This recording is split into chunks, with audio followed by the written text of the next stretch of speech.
Emmanuel Bompard qui nous rejoint sur ce plateau, député de la France Insoumise, un micro qui tombe. J'y suis pour rien. Pas de poignée de main entre vous deux. Non, pas de poignée de main. Éric Coquerel ce matin, exactement dans la même situation que vous. Il y a eu serrage de main. Il n'avait aucun problème à lui. Mais M. Tanguy a fait tomber son micro au moment où il m'a c'est pour ça. Non mais attendez, moi il a fait tomber son micro après. Non mais vous lui auriez Attendez. Vous lui auriez serré la main. J'ai déjà répondu à cette question. Je n'ai pas de problème à serrer la main à M. Tanguy. Heureusement, ses idées ne se transmettent pas par la main, vous voyez. Donc. Et le Che Guevariste de Carnaval? Bon, écoutez, en fait, je m'en fiche un peu de ces provocations. Je pense que le Rassemblement national doit masquer sa responsabilité dans le fait que le gouvernement de M. Barnier a duré pendant 3 mois. Puisque quand nous avons déposé une motion de censure, parce que nous disions à l'époque, le gouvernement de M. Barnier s'apprête à proposer un budget de la sécurité sociale qui vont faire souffrir les Français. M. Tanguy et ses collègues du Rassemblement national, à l'époque, ont donné leur bénédiction à M. Barnier. Et quand nous avons proposé effectivement d'engager une procédure de destitution du président de la République, Mme Le Pen s'y est opposée. Donc je vois bien que maintenant, M. Tanguy essaye de rattraper les marches. Bon, mais je pense que ça ne leurre personne.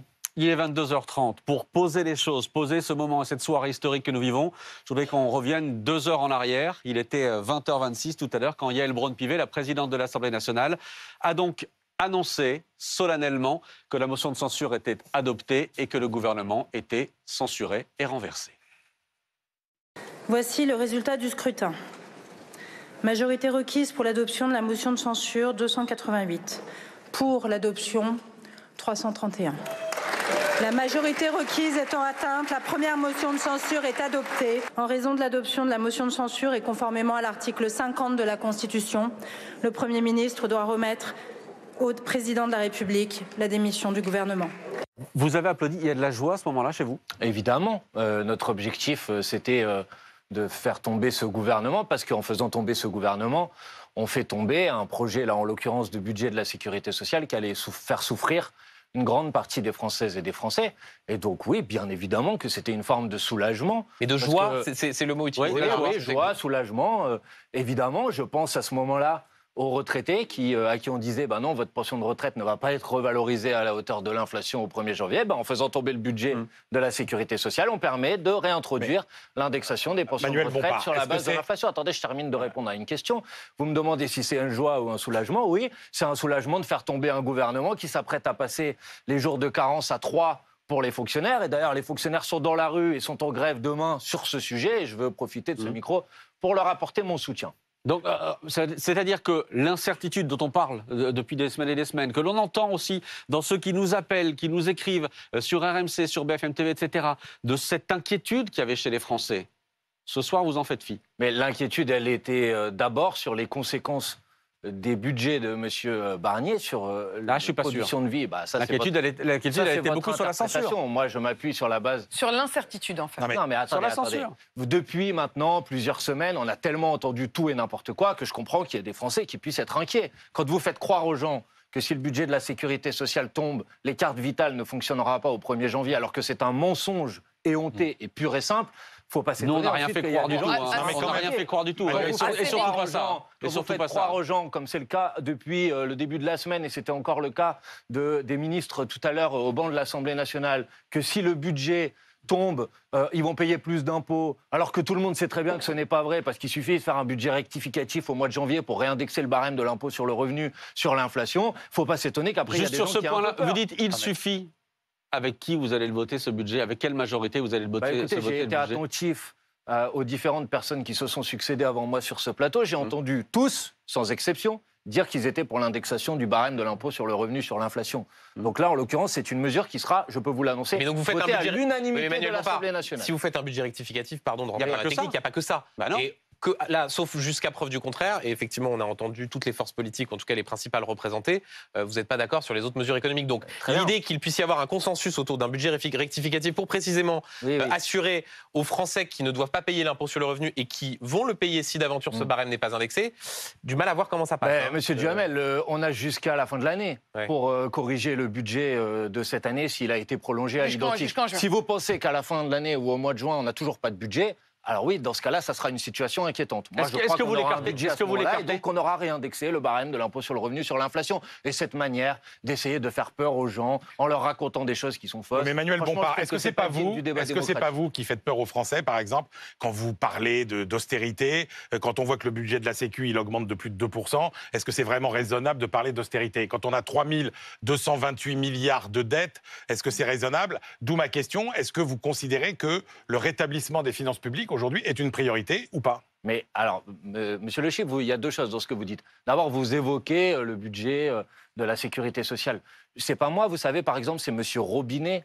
Il est maire de Reims. Il est membre de Horizon, le parti d'Édouard Philippe. Donc, dans la coalition de M. Macron, qui dit que, par exemple, l'hôpital public dans notre pays, il est sous-financé de manière chronique et qu'il faudrait des milliards d'euros supplémentaires de financement. Vous pouvez Il n'est considérer... pas sous-financé. Eh bien, écoutez, Non, vous quand en vous regardez parlerez à avec les M. pays- Robinet. Attendez. C'est le président Quand de la vous Fédération regardez- hospitalière de Quand France. vous regardez par rapport aux pays européens, européens, on dépense plus pour l'hôpital que les voisins. Donc c'est Mais- qu'il y a quelque chose qui ne fonctionne pas dans la façon dont on utilise l'argent. Ben, vous en parlerez à M. Robinet, il est président de la Fédération hospitalière de France et il pense qu'il faut des milliards d'euros en plus. Pour le reste, vous me posez la question sur mon attitude par rapport au fait de réduire le déficit l'année qui vient. Mais moi, je suis d'accord avec ça. D'ailleurs, à l'Assemblée nationale, nous avons déposé des amendements dans le projet budgétaire. Nous les avons fait voter par une majorité de députés. M. Barnier voulait 60 milliards d'euros, c'est ça, d'économie. On lui a proposé 75 milliards d'euros de recettes nouvelles. Le budget qu'on proposait, il permettait d'avoir 15 milliards d'euros de dépenses supplémentaires dans l'hôpital, dans la transition écologique. Il n'y a pas de problème. La question, c'est où on va chercher ces recettes. Et c'est là où on a eu une divergence majeure, profonde,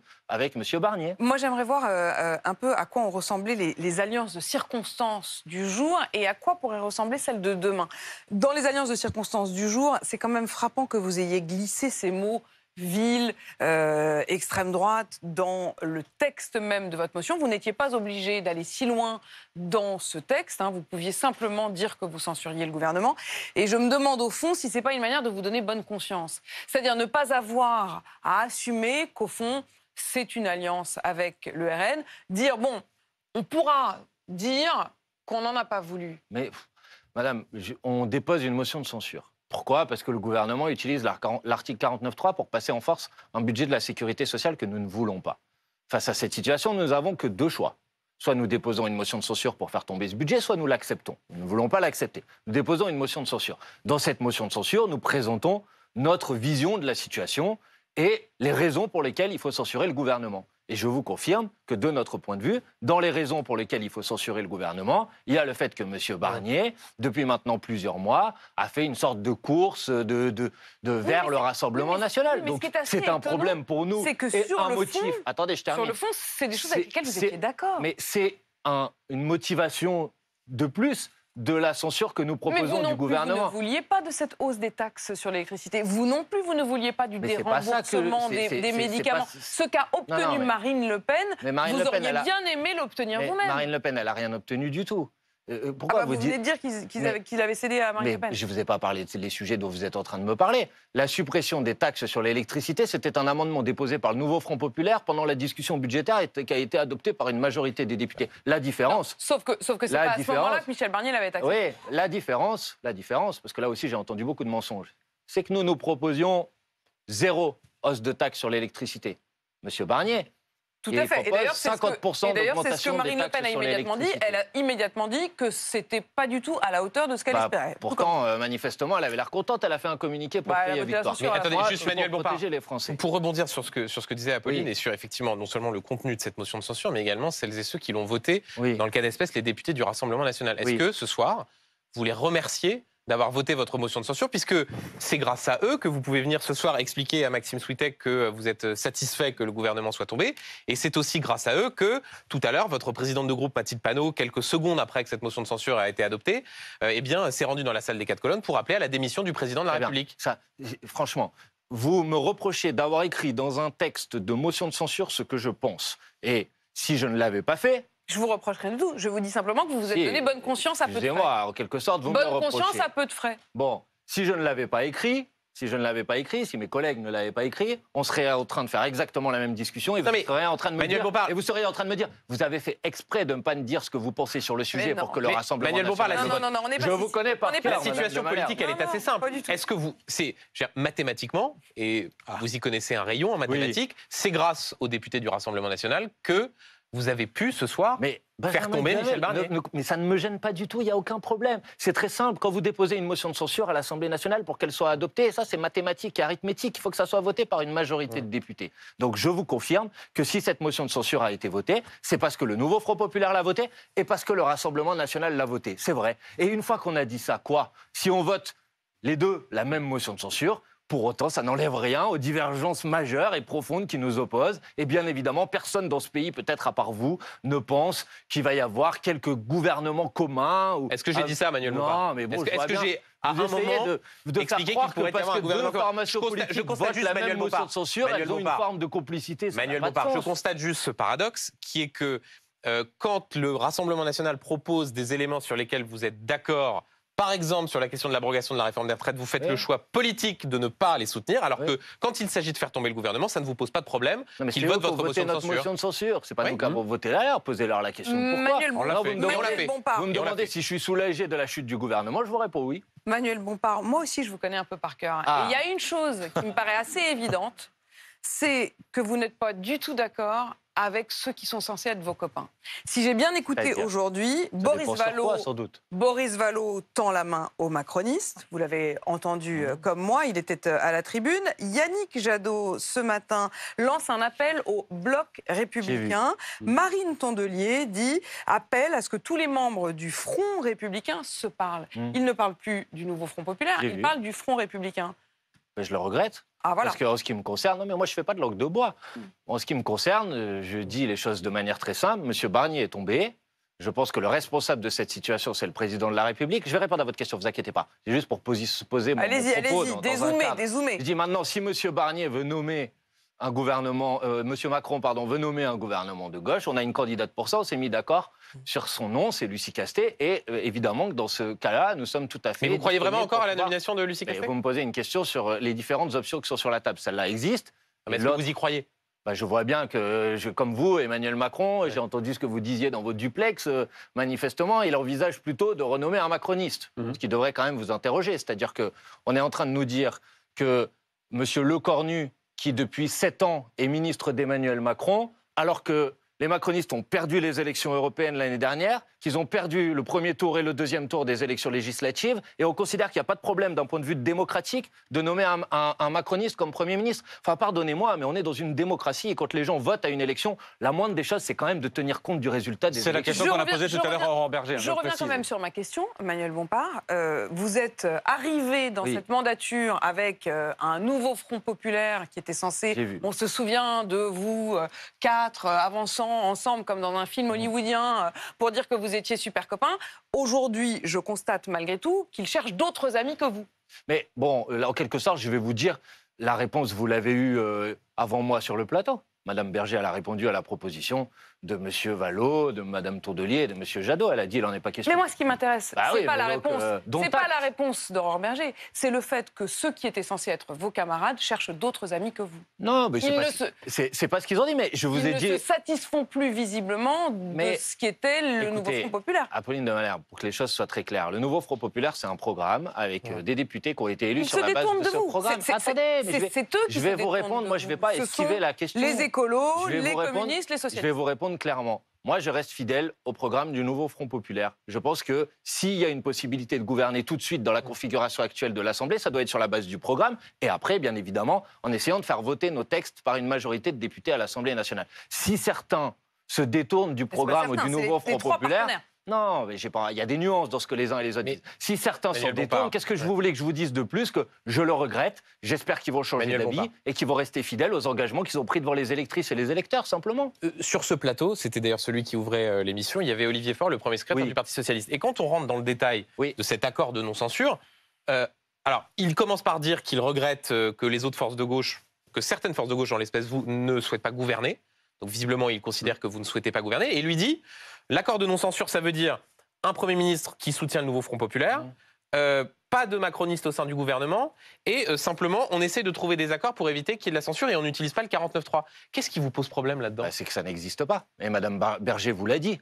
Parce que elle n'est pas disponible. Et s'il y a une forme de... Et s'il y a une négociation? Mais il n'y a pas de négociation. Enfin, franchement, je vous ai entendu avec Olivier Faure. Vous lui avez posé la question, est-ce que l'abrogation de la réforme des retraites, ça doit être une condition à cet accord de non-census? Bon, honnêtement, soyons clairs, sa réponse n'était pas très claire. Il a commencé en disant qu'il fallait commencer par la conférence de financement et peut-être ensuite l'abrogation de la réforme des retraites. On le lui a dit d'ailleurs. Mais je vous fais aucun reproche, Apolline de Malherbe. Je vous dis juste, face à une question comme ça, en fait, il n'y a que deux réponses possibles, en fait. Moi, je dis, oui, l'abrogation de la réforme des retraites, c'est une condition pour avoir un gouvernement qui peut mettre en œuvre au moins l'essentiel de notre programme. Le dindon de la farce, je m'explique. Vous avez renversé ce gouvernement et finalement, vous allez peut-être perdre vos camarades.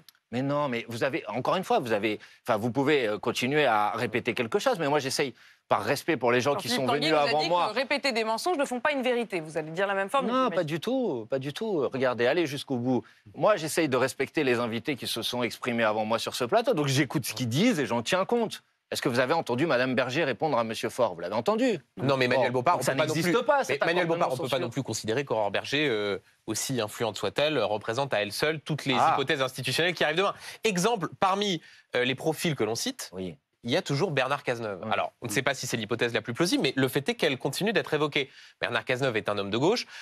On ne sait pas si les socialistes le censuraient. Tout à l'heure, là encore, Olivier Faure a été pour le moins flou sur la personne de Bernard Cazeneuve en disant je ne sais pas exactement ce qu'il pense, mais s'il soutenait les orientations du nouveau Front populaire. Là, ce serait un gouvernement dirigé par un homme de gauche qui a été Premier ministre de François Hollande.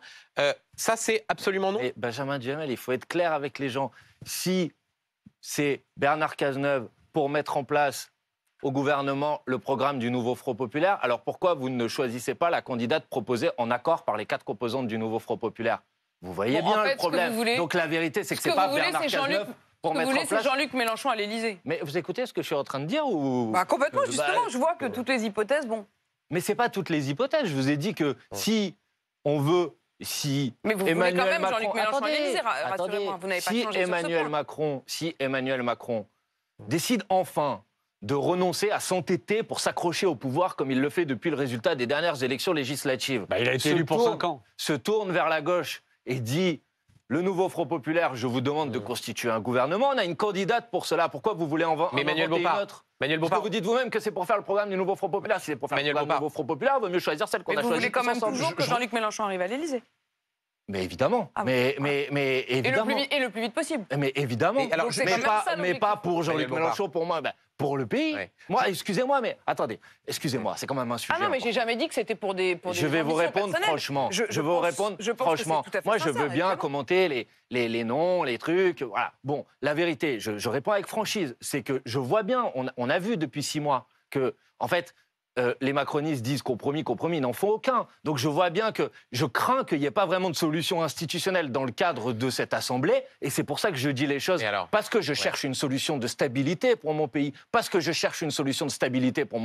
Je pense que la stabilité passe par le départ du président de la République, c'est tout. Et on va parler bien évidemment de cet appel à la démission. Mais juste pour clore cette partie sur la question de vos partenaires de gauche. Oui. Comment est-ce que vous comprenez ces appels? Et ils sont nombreux, de membres du nouveau Front populaire, Yannick Jadot, Boris Vallaud, qui essayent de trouver une solution qui ne passe pas par la démission du président de la République. C'est quoi? Ils se compromettent, ils ont trop envie de gouverner, ils ont envie de rompre avec la France insoumise. Comment est-ce que vous l'expliquez, vous qui les fréquentez au quotidien? Personnellement, je pense qu'ils excusez-moi, ils se racontent un peu des histoires, parce que quand vous dites, parce que j'ai entendu différentes déclarations, tous disent la même chose. Première condition, l'abrogation de la réforme des retraites d'Emmanuel Macron. Il y a une semaine, à l'Assemblée nationale, dans notre niche parlementaire, nous avions déposé une proposition de loi pour abroger la réforme des retraites d'Emmanuel Macron. Les macronistes ont bloqué l'Assemblée nationale pendant toute la journée pour qu'on ne puisse pas la voter. Alors expliquez-moi pourquoi quelque chose qui a été refusé il y a une semaine, aujourd'hui, comme par magie, deviendrait quelque chose. Donc il n'y a plus de nouveau Front populaire, Manuel Bompard. Non, je ne vous dis pas qu'il n'y a pas de nouveau Front populaire. Je vous dis que cette histoire. C'est pas une nuance mineure entre vous. Mais attendez, je vous dis que cette histoire de pacte de non-censure, je comprends juste pas ce que ça veut dire. Vous leur avez dit? Je pense, mais évidemment. Et ils vous répondent quoi dans ce cas-là? Je pense que chacun veut montrer qu'il fait des efforts, que chacun veut montrer qu'il est sensible à la situation d'instabilité. Mais je pense que la proposition qu'ils font, la solution qu'ils proposent, je pense qu'elle est chimérique, qu'elle n'existe pas. Mais alors, pourquoi simplement, j'en propose une autre? Et avant de passer la parole à Manu Le Chip, simplement pour clouter ce thème-là. Clouter. Oui, Cloutons, pour refermer ce Cloutons. thème-là. Et puisque vous dites qu'il ne faut pas se raconter d'histoire, ce soir, vous nous dites, Emmanuel Macron, jamais, dans les jours qui viennent, dans les semaines qui viennent, ne nommera un Premier ministre de gauche. Je ne suis pas Emmanuel Macron, moi, Maxime Zutek. Posez-lui la question à lui. J'essaye de voir il arrive. les informations que vous donnez. Et je crois lire, entendre que sa préférence serait pour un Premier ministre de droite. Est-ce que ça me satisfait? Évidemment non. Mais qu'est-ce que je vais faire? Bon, voilà, donc je prends aussi un peu acte de cette situation. Et je pense que c'est un problème. Vous savez pourquoi c'est un problème? Parce que si vous faites les mêmes recettes que ce qui a été déjà fait au mois de septembre et au mois d'octobre, ça produira les mêmes résultats. Et que notre pays ne peut pas se payer le luxe d'avoir des gouvernements qui tiennent pendant 2 mois, 3 mois, et qui ne permettent pas une situation stable. Vous allez m'interroger, j'imagine, sur les conséquences économiques éventuelles. Ce que les gens recherchent, c'est de la stabilité. Et la stabilité, elle passe par le départ du président. Et pour le faire, Emmanuel Le Chip, regardez, je vous soumets cette une. Regardez, parce que ça tombe à l'instant, la une de The Economist, magazine anglophone. Regardez, merde. Voilà, dans une bouche de métro parisienne. Et juste cette petite phrase en dessous, on va traduire ça comme ça. La France fait un pas vers l'inconnu. Oui, et je vais même vous décrypter un peu plus en détail ce que ça veut dire. C'est que le saut dans l'inconnu, pour le monde entier, c'est quel sort va être réservé à cette réforme des retraites. Parce qu'il ne faut pas rêver. Si vous demandez au monde entier qu'est-ce que vous retenez finalement d'Emmanuel Macron, président de la République, comme symbole de modernisation de la France, tout le monde vous dira la réforme des retraites. Est-ce que vous êtes bien conscient que si vous abrogez la réforme des retraites, c'est une espèce de ligne rouge pour la crédibilité de la France? Est-ce que vous êtes prêt à assumer ça? Je ne suis pas conscient, mais en fait là vous donnez un point de vue, c'est pas un Non, fait. je ne vous donne pas un point de vue. Non, si, non. vous êtes conscient que ce que vous proposez est complètement fou. Non, c'est pas fou. Je dis vous n'êtes pas d'accord avec. Je ne dis pas que c'est complètement fou.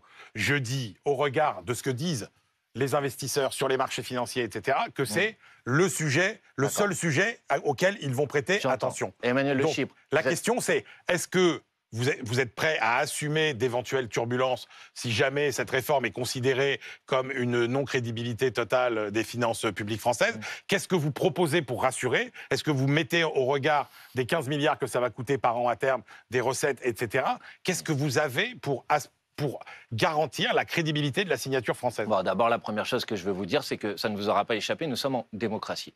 Et en démocratie, c'est le peuple qui décide, pas les investisseurs financiers. Or, le peuple, il a dit son mot sur cette question de la réforme des retraites.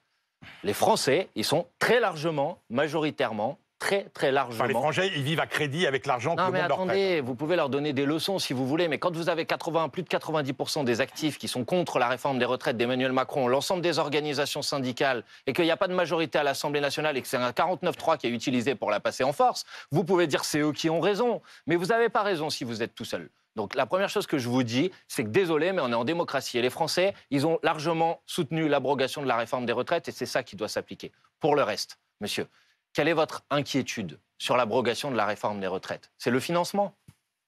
Bon, ça coûte combien cette année, l'abrogation de la réforme des retraites? Au début, ça ne coûte pas énormément, ça coûte 2, 3, 4 milliards. Oui. Et puis en 2030, ça en coûtera une quinzaine par an. D'accord. Monsieur Barnier, quand il a fait un effort, soi-disant, sur le prix de l'électricité, c'est un manque à gagner de combien? 3 milliards. Bon, c'est à peu près les mêmes ordres de grandeur que la réforme des retraites, c'est ça?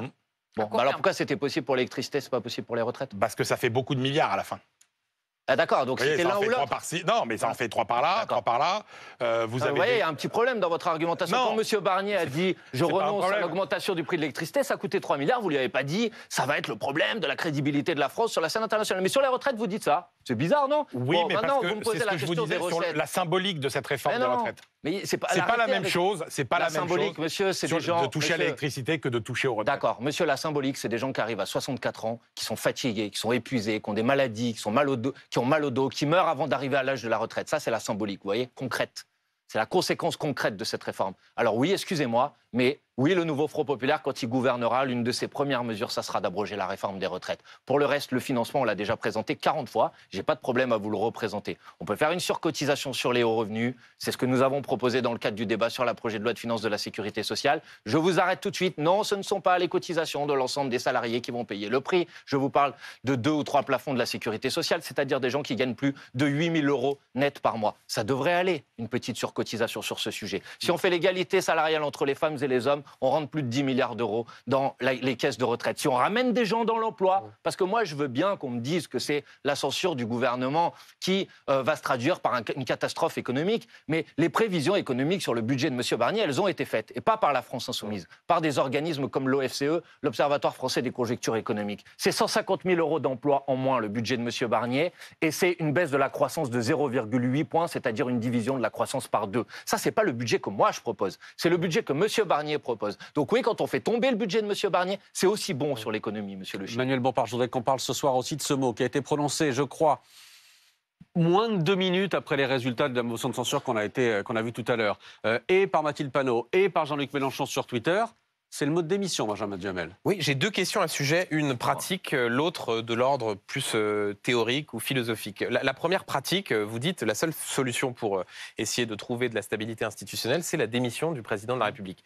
Vous n'êtes pas sans savoir que les règles constitutionnelles font qu'Emmanuel Macron ne peut pas en l'état dissoudre avant le mois de juillet, et que par voie de conséquence, s'il y avait une présidentielle anticipée, élection organisée en 30 jours, nouveau président de la République qui, de toute façon, ne pourrait pas dissoudre avant l'été. Expliquez-nous concrètement en quoi une arrivée de Jean-Luc Mélenchon, admettons que demain Emmanuel Macron décide de vous écouter et annonce à la télévision qu'il quitte l'Élysée. C'est pas prévu. Hein. Ce qui est évidemment pas prévu, On en parlera. mais, voilà, mais vous le souhaitez. Je comprends votre Si Jean-Luc Mélenchon arrivait à l'Élysée, expliquez-nous par A plus B en quoi ça apporterait davantage de stabilité que l'on en a aujourd'hui. Écoutez, je comprends votre question, mais moi je pense que quand on est... Je vais répondre précisément à votre question, mais d'abord, puisque vous avez aussi évoqué une dimension philosophique. C'est ça ma deuxième question. Oui, ben, j'anticipe un petit peu. Mais vous verrez ma deuxième question. Je pense que quand on est en démocratie, et le souverain suprême dans notre démocratie, c'est le peuple. Et quand on a une situation de blocage, parce que en vérité, il y a des opinions politiques qui sont divergentes, et ça c'est la vie, c'est la démocratie, mais que on n'arrive pas à trancher. Mais l'Assemblée resterait la même. Attendez, je vais vous répondre. Alors il faut se remettre au souverain, et il faut lui dire trancher entre les différentes orientations qui sont sur la table. Maintenant, qu'est-ce qui va se passer si un nouveau président de la République est élu sur la base d'orientations politiques nouvelles? Bon, de 2 choses l'une. Soit effectivement, l'Assemblée nationale constituée aujourd'hui, en quelque sorte, s'oppose à ce qui sera la dernière émanation du suffrage universel, c'est-à-dire la présidentielle et le président nouvellement élu. Soit elle s'y oppose. Et dans ce cas-là, le président de la République qui vient d'être élu a tout à fait la possibilité, par exemple, par référendum, d'engager un changement du mode de scrutin, de convoquer de nouvelles élections. C'est très intéressant, Emmanuel Bompard, vous qui ne cessez de dire que la Ve République est trop présidentialiste, qu'il faut reparlementariser. Là, vous dites, si demain Jean-Luc Mélenchon arrivait à l'Élysée et que l'Assemblée était opposée à ces mesures, on passe par la référendum et on contourne le Parlement. C'est intéressant ça, comme conception des institutions. Mais il y a quelque chose qui vous a échappé, parce qu'en fait, moi, je ne renie pas mes convictions. Je suis pour la 6e République. D'ailleurs, la séquence que nous sommes en train de vivre, elle démontre à quel point la 5e République est dans une impasse. Et pourtant, vous êtes obsédé par l'élection présidentielle. Mais je ne suis pas obsédé, je ne suis obsédé par rien. Jean-Luc Mélenchon ne pense qu'à l'élection présidentielle. Ne dites pas obsédé, c'est pas très agréable. Une obsession, c'est pas grave. Une idée fixe alors. C'est pas grave, je vais vous répondre. La seule chose, monsieur, c'est que pour passer à la 6e République, il faut prendre le pouvoir dans le cadre de la 5e République. Parce qu'il n'y a pas d'autre recette que celle-là. Hormis si vous pensez qu'il faut le faire par d'autres moyens. Moi, je suis un démocrate, je veux le faire par les élections. Et dans le cadre des élections, aujourd'hui, c'est la 5e République. Je la combats, je la conteste, je pense que ce n'est pas une bonne constitution, mais si je veux passer à la 6e, il faut prendre le pouvoir dans le cadre de la 5e. Donc, si nous prenons le pouvoir dans le cadre de la 5e, nous proposerons effectivement de passer à la 6e République, c'est-à-dire de déprésidentialiser nos institutions, de faire en sorte que ça soit une démocratie qui soit une démocratie plus vivante, dans laquelle ce n'est pas le président de la République qui détient tous les pouvoirs, et dans lequel le Premier ministre est l'émanation du Parlement et de l'Assemblée nationale. Voilà, c'est simple. Vous voyez, il n'y a pas de contradiction entre le fait de dire on veut prendre le pouvoir dans la 5e République et on veut passer à la 6e. Venant d'un parti où le culte du chef et le respect du chef est quand même très Mais pourquoi vous dites des choses comme ça? Mais parce qu'on l'a bien vu, tous ceux qui n'étaient pas d'accord. Vous voulez être désagréable avec moi ce soir? Non, pas particulièrement. Mais il n'y a pas de chef à la France Insoumise. Mais madame, on peut avoir une solidarité politique. Avec le chef, en général, ne dure pas. Mais arrêtez. On peut avoir une solidarité politique, une homogénéité programmatique, de l'amitié. Et pour autant, pas être dans le culte du chef. Vous savez, qu'est-ce qui est... Oui, vous avez raison, la France insoumise, elle est unie. Ça, c'est vrai, vous avez raison. Et donc, quand ils ne sont pas d'accord, ils Pourquoi elle est C'est unie? terminé. Parce qu'on partage des objectifs politiques communs et qu'on a tous envie de les mettre en œuvre ensemble. Et on restera unis, ça, je vous le confirme, et je vous en avais Et on l'a constaté ma encore ce conviction. soir. On l'a constaté encore. Merci beaucoup, Manuel Bompard, d'avoir été avec nous Merci ce à soir vous. dans cette émission.